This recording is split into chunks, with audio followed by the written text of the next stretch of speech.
ಸುರಪುರ ತಾಲೂಕಿನ ಪೇಠ ಅಮ್ಮಾಪುರ ಗ್ರಾಮದಲ್ಲಿ ಶ್ರೀ ಶ್ರೀ ಮಾರುತೀಶ್ವರ ಕಾರ್ತಿಕ ಜಾತ್ರಾ ಮಹೋತ್ಸವವನ್ನ ಪ್ರತಿ ವರ್ಷದಂತೆಯೂ ಈ ವರ್ಷವೂ ಕೂಡ ಹಮ್ಮಿಕೊಳ್ಳಲಾಯಿತು.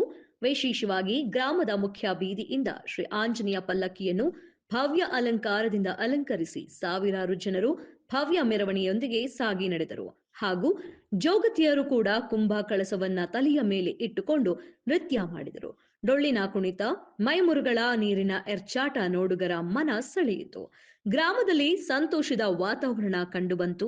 ನಂತರ ನೂರಾರು ಭಕ್ತಾದಿಗಳು ಪಲ್ಲಕ್ಕಿಯನ್ನು ಶ್ರೀ ಆಂಜನೇಯ ದೇವಸ್ಥಾನಕ್ಕೆ ಅದ್ದೂರಿಯಾಗಿ ತಲುಪಿಸಿದರು. ನಂತರ ಶ್ರೀ ಆಂಜನೇಯ ದೇವಸ್ಥಾನದ ಅರ್ಚಕರಾದಂತಹ ಹನುಮಂತರಾಯ ಹೂಗಾರ ಪೂಜೆ ಸಲ್ಲಿಸಿದ್ರು. ಹಾಗೂ ಇಂದು ರಾತ್ರಿ ಶ್ರೀಮತಿ ವಿದ್ಯಾಶ್ರೀ ಮಸಬಿನಾಳ ಇವರಿಂದ ಗೀಗಿ ಪದ ಕಾರ್ಯಕ್ರಮ ನಡೆಸಿಕೊಂಡವರು. ಊರಿನ ಗಣ್ಯ ಮಹನೀಯರಾದ ವಿಠ್ಠಲ ಯಾದವ್, ಹಣಮಗೌಡ ಪೊಲೀಸ್ ಪಾಟೀಲ್, ರಾಯಪ್ಪ ಗೊಗ್ಗಿ, ಶರಣಬಸಪ್ಪ ಸಾಹುಕಾರ, ಚಂದಪ್ಪ ಪ್ಯಾಟಿ, ಕುಮಾರಸ್ವಾಮಿ ಗುಡ್ಡಡಗಿ, ನದೀಂ ಸಾಬ್ ಇನಾಂದಾರ್, ಎಸ್ಎಂ ಮುಲ್ಲಾ, ಉಸ್ಮಾನ್ ಪಾಷಾ, ಸಣ್ಣ ಹನುಮಂತ ಹದ್ಗಲ್ ಹಾಗೂ ಊರಿನ ಯುವಕರಾದ ಮಹೇಶ್ ಯಾದವ್, ಪ್ರಕಾಶ್ ಯಾದವ್, ಹನುಮಂತರಾಯ ಟಕಣಿದಾರ್, ವಿಜಯಕುಮಾರ್ ಯಾದವ್, ದೇಪು ಪಸಲಾದಿ, ಸನ್ನಿ ಪ್ಯಾಟಿ ಮುಂತಾದವರು ಈ ಒಂದು ಕಾರ್ಯಕ್ರಮದಲ್ಲಿ ಭಾಗಿಯಾಗುತ್ತಿದ್ದಾರೆ.